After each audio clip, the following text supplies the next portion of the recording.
Bledsoe was arrested. Patrick Montgomery was in court. Jonathan Manapa will stay in federal custody. No, I don't take responsibility at all.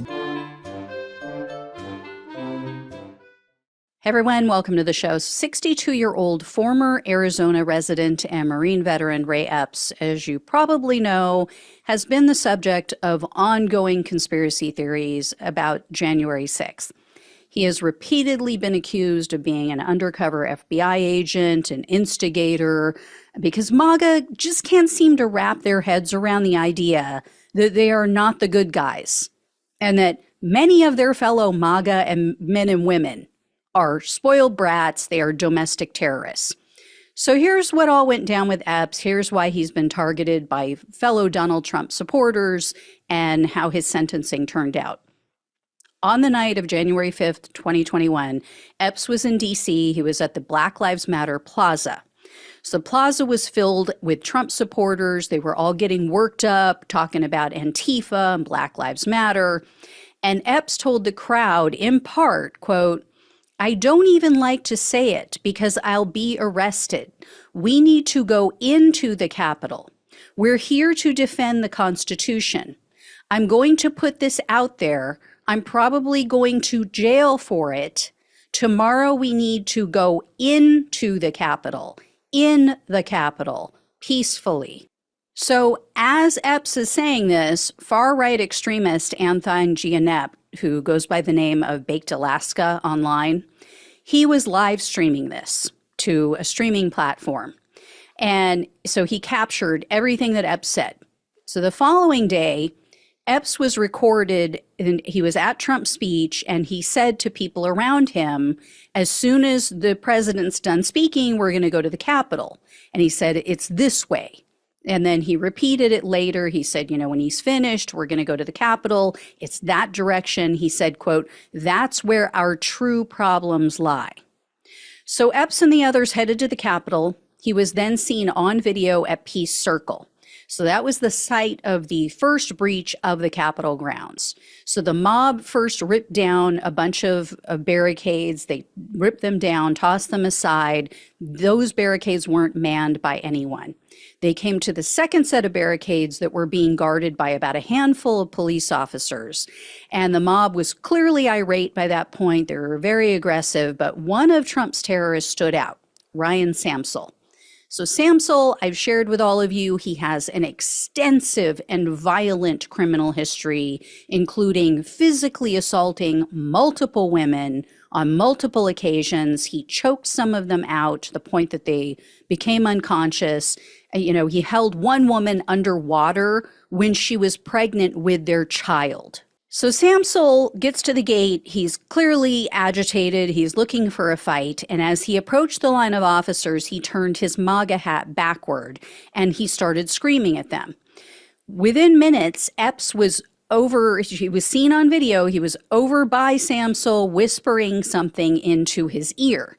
So Samsel has given numerous contradictory statements about what Epps said to him, but one of the versions that he told the police or the FBI matches what Epps told the investigators, because Epps claims that he told Samsel basically like, relax, the police are just doing their job, chill out. But Samsel did the complete opposite just seconds later. This is after the rest of Trump's terrorists went ballistic and they started violently shaking the barricades. They were so aggressive and so violent that a female officer was thrown backwards and she hit her head on the concrete steps. She fell unconscious. So the mob surged forward after that. They tossed aside a second set of barricades and then they tossed aside a third set. They moved further onto the restricted grounds of the Capitol. Sometime later, Epps was seen in the crowd, and he had his hands up on the side of a massive Trump sign that was used to attack the police. You guys have heard me talk about this before. It's what they refer to as the billboard attack. This was a huge, like 6 foot high by 8 or 10 foot wide Trump sign. It may have been even wider, like 12 to 15 feet. They've just estimated it, but they said it was framed in steel.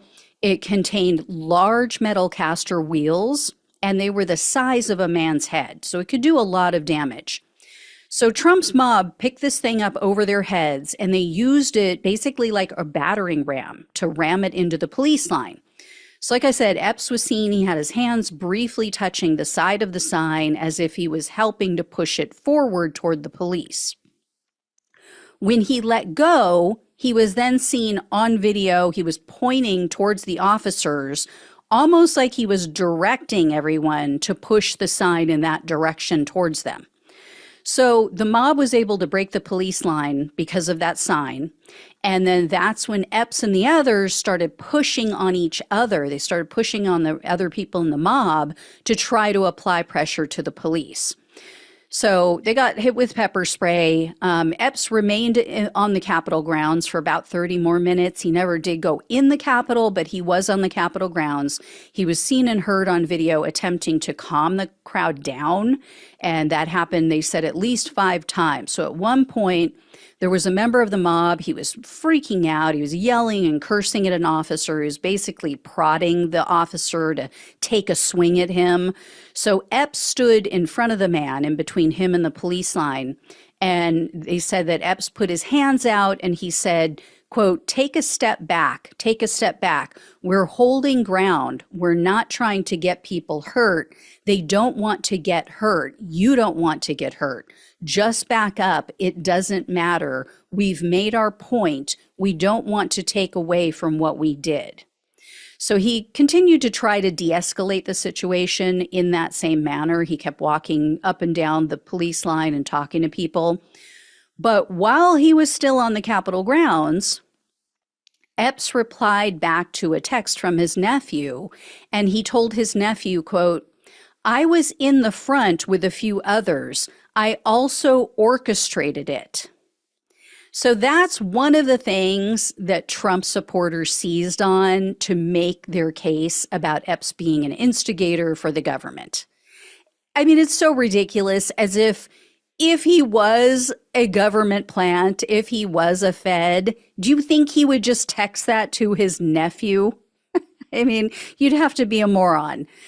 So following the Capitol attack, the FBI issued a Be on the Lookout poster for Epps. It's one of the BOLOs. And on January 8th, Epps contacted the FBI and he turned himself in. He said, "Hey, here you're looking for me. Here's who I am. Here's where you can find me." Well, in March of 2021, the FBI interviewed Epps. He admitted to everything he did at the Capitol. He conceded that he sent that message to his nephew, and he said he did it because he was proud of having been a part of getting everyone onto the Capitol grounds. Epps also said that his goal was to get as many people as possible inside the Capitol rotunda because he wanted the lawmakers to know that they were unhappy about the election being stolen, or that he thought it was, right? It wasn't, but he thought it was. But Epps said he, quote, "didn't see the whole picture at that time," and Epps claimed that he wasn't aware of all the violence that took place on January 6th until after the fact. Not necessarily 100% true, because he definitely knew that there was violence going on. He was standing right there watching it all go down.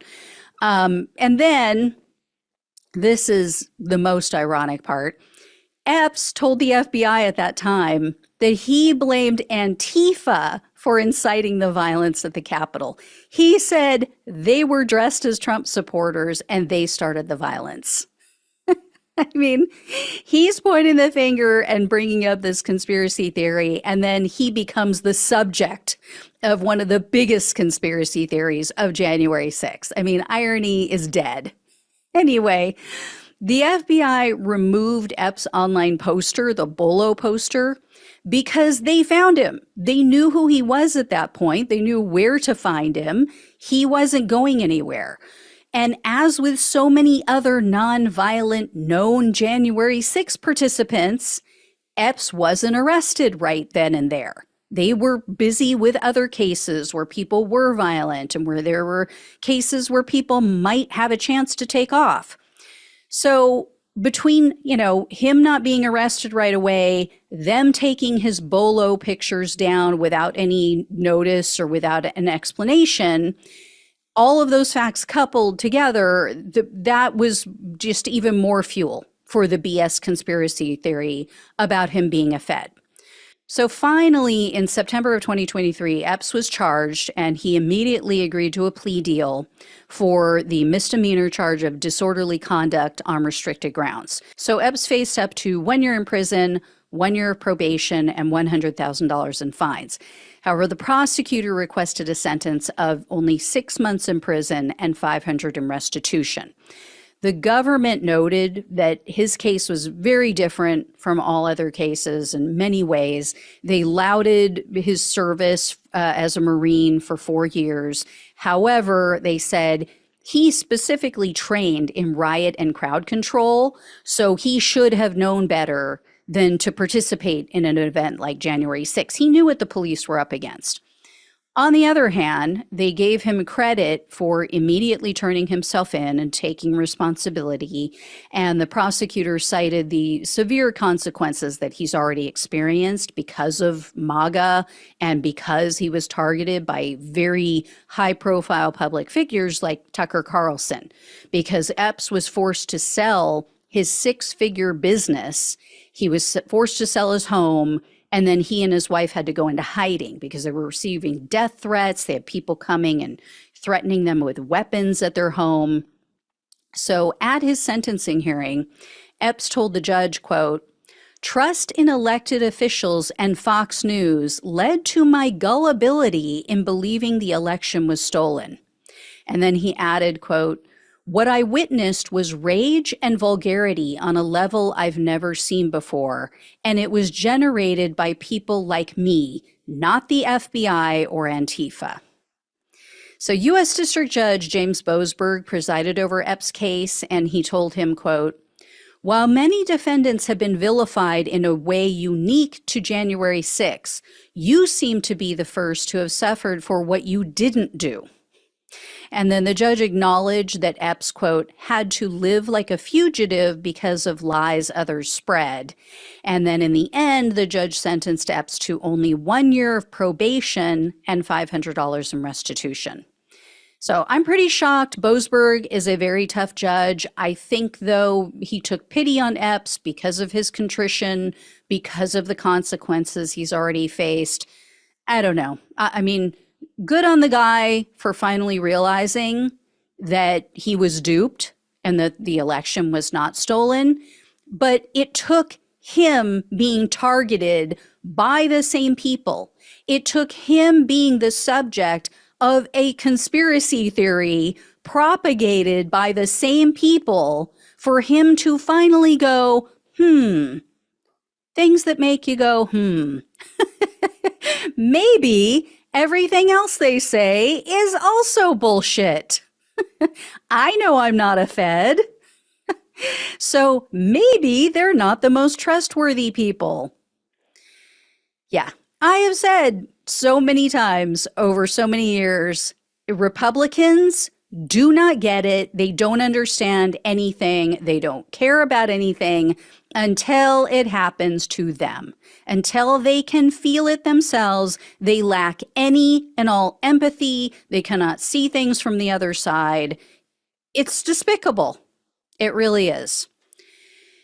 Anyway, I will let you know if I hear any more. Thank you all so much for watching and listening. Please like, share, and subscribe. Please donate if you can. Love you all. Take care. Talk with you soon.